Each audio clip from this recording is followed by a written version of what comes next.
100 अवतार जो हिंदुओं में हुए हैं वो इन्हीं के, इन्हीं निरंजन भगवान के जो सबसे यानी सतपुरुष के छोटे पुत्र 16 में से सबसे छोटे हैं। इनको 3 लोक का मतलब ये कि राजा बना दिया और तपस्या से जीवों को गिनती के ले लिया। यहाँ तो कोई गिनती नहीं है, लेकिन वहाँ से गिनती की मिली है। सूरतें गिनती की यहाँ मिली है, लेकिन यहाँ कोई गिन नहीं सकता। 10 अवतार है इन्हीं के, इसके आगे नहीं है। राम भी यही के, कृष्ण भी यही के, ये सब जितने अवतार आप गिनते हो वो सब इन्हीं के हैं। इन्हीं के मंडल एक सूरत आई, वही अवतार कहलाती।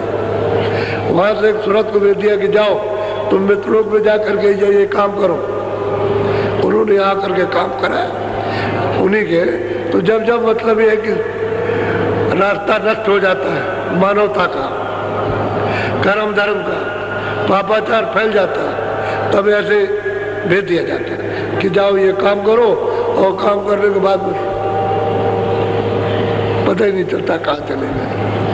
संत सबका भेज जाते हैं, उनको सब मालूम कि वो तो जाते हैं। वो तो छोटे के पास भी जाएंगे, इसके ऊपर बड़ा है उसके बाद, और बड़े से बड़े के पास भी जाएंगे और ऊपर भी जाएंगे। वो सबको देखते और सबसे मिलते और सबकी रचना को देखते। अब उसी रामायण में तुलसीदास ने लिखा है कि जब राम का मैंने दर्शन किया और मोह विलोक राम मुस्काई, तो तुरंत में उनके मुख में उस पार चला गया।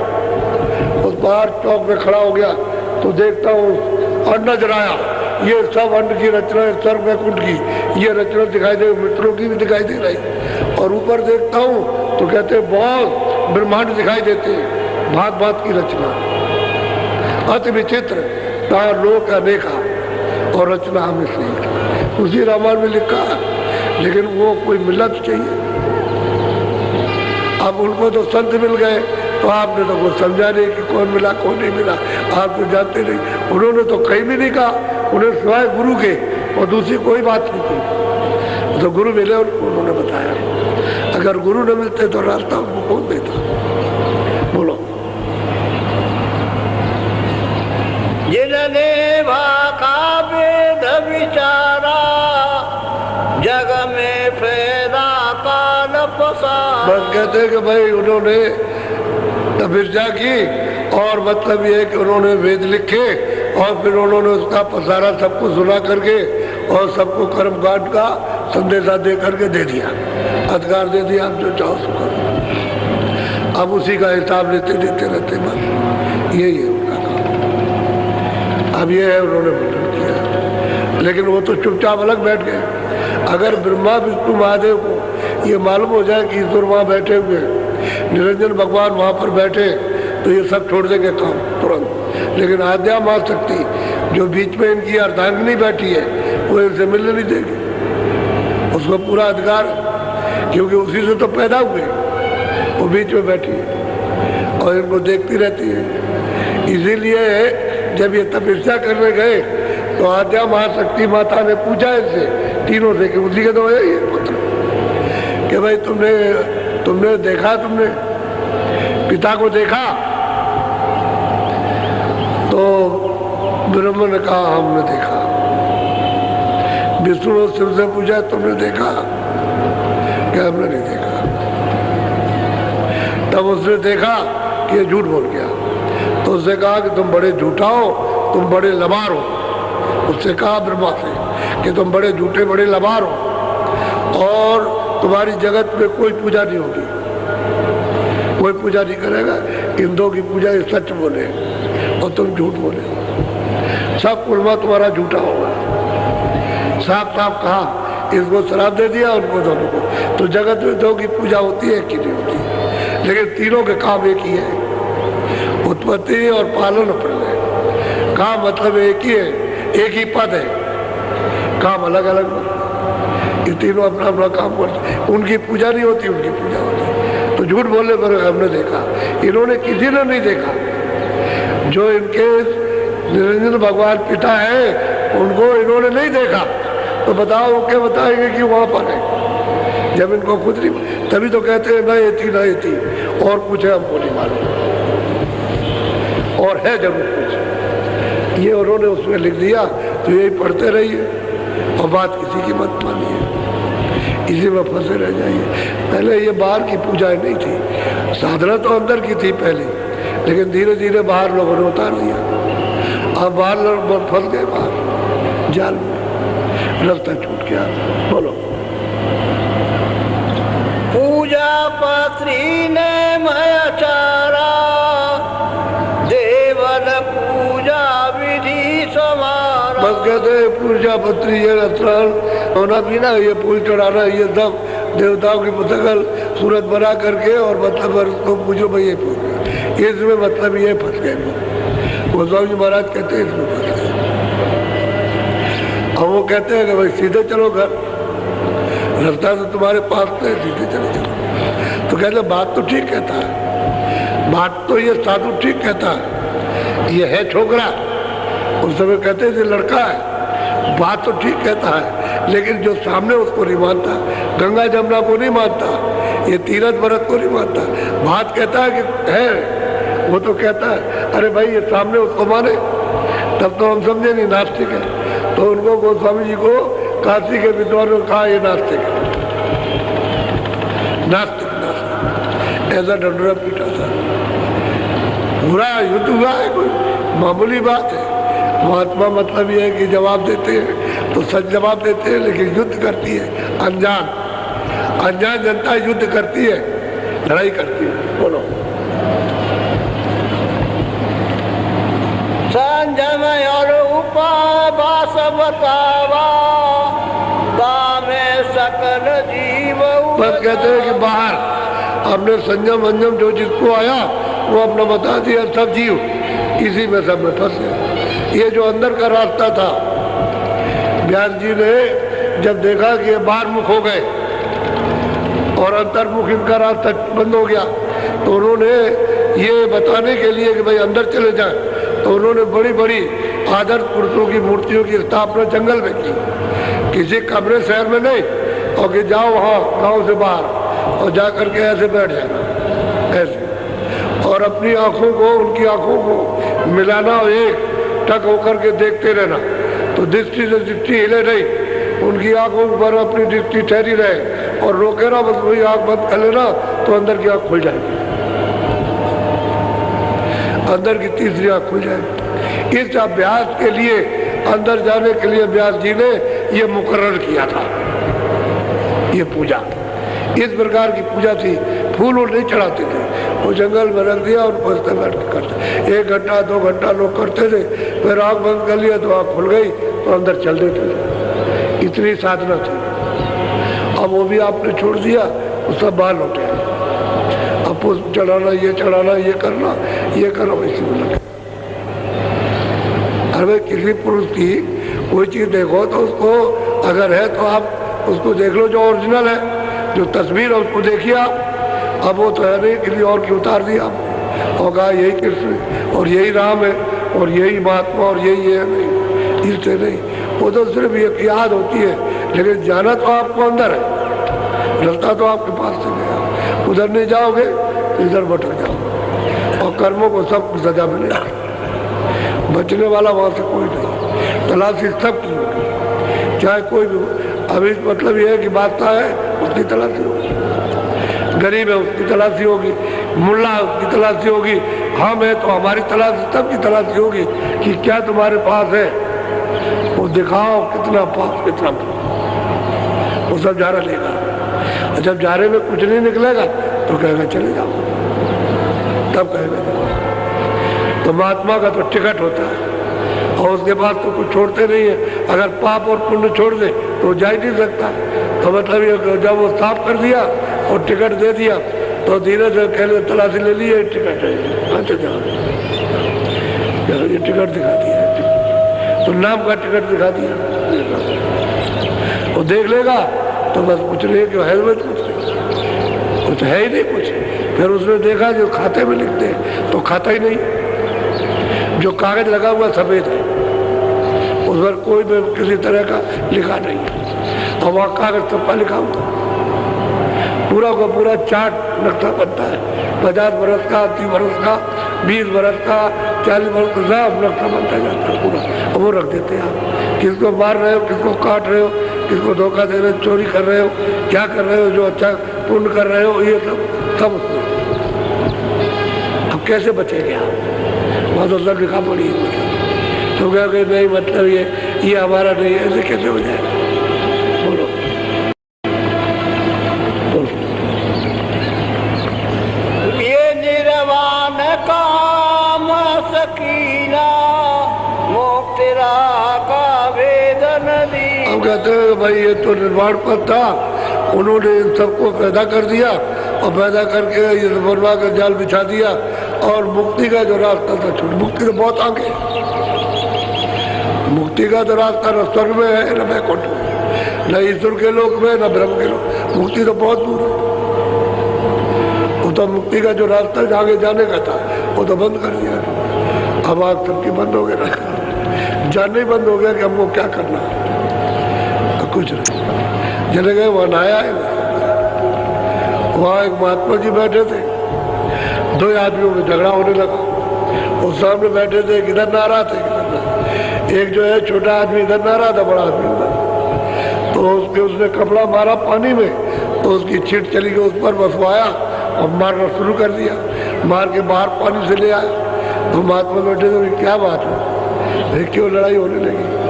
कह लगे इसने हमको अछूत कर दिया, ये भंगी था, इसे हम मतलब हमको अछूत कर दिया। तो काहे ने अछूत किया? कह लगे कि गंगा की बूंद हमारे ऊपर गिरी, तो गंगा का जल क्या है? कह लेगा तो शुद्ध है। तो इतना ही नहीं, अरे भाई गंगा का जल शुद्ध है तो अशुद्ध क्या चीज पड़ी? क्या चीज पड़ी? ये तुम्हारे ऊपर गिर पड़ा, करिए नहीं, गंगा की बूंद गिरी तो शुद्ध है, वह शुद्ध का। जब उसको ख्याल आया ब्राह्मण को, तो मतलब उनके पैर पकड़ लिए, क्या मैं तो भूला हुआ था, मुझे तो अब वो तुम्हारी, तो मैं इसको बहुत मारता और जान से मार देता इसको। अरे मैं गंगा की इसको भी बूंद पड़ी और तुमको भी पड़ी, तुमको भी पवित्र कर दिया, इसको भी पवित्र कर दिया। राग भाई गंगा में स्नान करने से पवित्र हो जाओगे, तो तुम्हारे ऊपर गंगा की बूंद पड़ी, लड़ाई झगड़ा किस बात का? तो चरण पकड़ के माफी मांगने, ये झगड़ा है, न जानने का झगड़ा। और जान लिया जाए तो कोई झगड़ा नहीं। अब ये झगड़ालू गए, सब झगड़ा करने वाले, ये गए वही के वही रह गए। जितने पंडित गए और जितने और मत के गए, मुसलमान गए, मुल्ला गए, उसी जगह पर उनसे प्रश्न किया और बस वही के वही रह गए, फिर नहीं आ सके। झगड़ा किस बात का? हकीकत का कोई झगड़ा नहीं। सत्यता का क्या झगड़ा होता? सत्य तो सत्य है, झगड़ा तो झूठा है। जब झूठी चीज पहन लोगे, पकड़ लोगे झूठी चीज, समझ लो झगड़ा उसी का होगा। सच चीज का झगड़ा होता है, सच चीज का कोई बंटवारा नहीं। सच चीज में तो प्रेम है, शक्ति है, ज्ञान है, विवेक है, और इसमें अज्ञान नहीं था। वो दे रहा, बंटवारा कर रहा, बाप अपने लड़कों को, वो कह रहे इसको ज्यादा दे दिया, हमको नहीं मानता। अरे भाई मैंने खेती बराबर बांटी, जो गड़ा हुआ था दत्त के सामने खोल करके सबको बराबर दे दिया। मैंने क्या, मैंने तो बच्चा समझ के सबको बराबर दिया। कह लगे नहीं नहीं नहीं, तो उसको ज्यादा चाहिए, तो शंका करता। ये शंकालु देव है, शंका का कपड़ा पहन लिया घर से लेकर के बाहर तक, तो क्या आपको ज्ञान होगा? सत्य कैसे पहचानोगे? इसमें फंस गया। बोलो। शास्त्र पुण्य की न पुराना, धर्म चलाई जीव जाना। बस कहते भाई शास्त्रों ने तो बाहर से जो कुछ भी लिखा पड़ा बाहर कर दिया, और बस उन्होंने कहा ये है, शास्त्र ये कहा, बस यही कर्म करने लगे और जीवों को सबको कहते उलझा दिया। सब जी फंस गए। अब गोस्वामी जी महाराज उनको उपदेश कर रहे, सब फंस गए।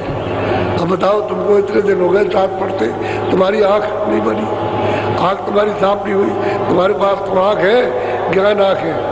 अब वो चरणों में गिर पड़े और कहते अब दया कीजिए, कृपा कीजिए, आप नहीं छोड़ रहे हो। अब जी रह जाएंगे, अब वही पढ़ेंगे, वही सेवा करेंगे और वही रोज आएंगे, बड़े धनाट, बहुत पैसे बांधे, किसी चीज की बाहर से कोई कमी नहीं। लेकिन अब क्या करें, करें तो क्या करें? अब वही चरण वही पढ़े, उसी जगह पर सेवा करते, ये करते, सत्संग सुनते। तो जब देख लिया कि पक गए, तो गोस्वामी जी ने बता दिया कि चलो ये रास्ता है। वो चलने लगे। अब ये कहेंगे सब झूठा, अब ये बोलेंगे उसको प्राप्त करने के बाद कहेंगे सब झूठा, ये जितना भी हमारा से है हमारे ग्रंथ सब झूठे और ये सब झूठे, ये सब धोखा, यही कहेंगे।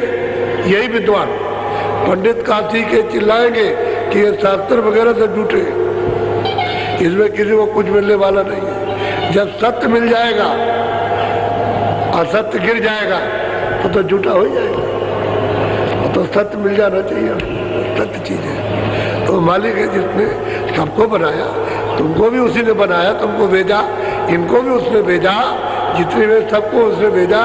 जमीन आसमान सब वहीं से आया, उसको अलग किया गया, सब चीज उसी से आई है और वो अब भी वैसे ही है। उसके यहाँ क्या, उसके यहाँ तो समुद्र अलग कर दो, कुछ नहीं है, वो तो अथाह है, अर्वचनीय, कोई उसको कह नहीं सकता, इतना लंबा चौड़ा। अगर खरबों का हो, शंखों का हो, महाशंखों का हो, उसका कोई वारा पार, इतना लंबा चौड़ा। अरे भाई जीवात्माओं की जमीन नहीं है, ये जमीन तो इनकी ऊपर है, रहने का स्थान तो इनका देश तो ऊपर है, ये तो नीचे मलबूत की जमीन है, पर्दे की जमीन है, मतलब इस गंदगी की ये जमीन, ये जीवात्माओं की। इसलिए जीवात्माओं का, इन सुरतों का जमीन से, इस मिट्टी से मेल नहीं हो सकता।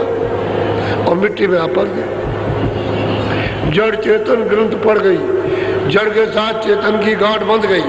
अब यद्यप बिल्कुल झूठी है, लेकिन आप कैसे खोल सकते हो? जब तक महात्मा न मिले, महापुरुष मिलेगा तब खुलेगा, आप नहीं खोल सकते। सब कुछ है लेकिन तुमको होश ही नहीं आता, इतने आप इसमें फंस गए हो, उलझ गए हो कि वहां होश ही नहीं आता। एकदम से तुम शक्तिहीन हो गए, ज्ञानहीन हो गए, बुद्धि नष्ट हो गई, मन मैला हो गया, सब गंदगी आ गई। अब क्या कर रहे हैं? सो गए।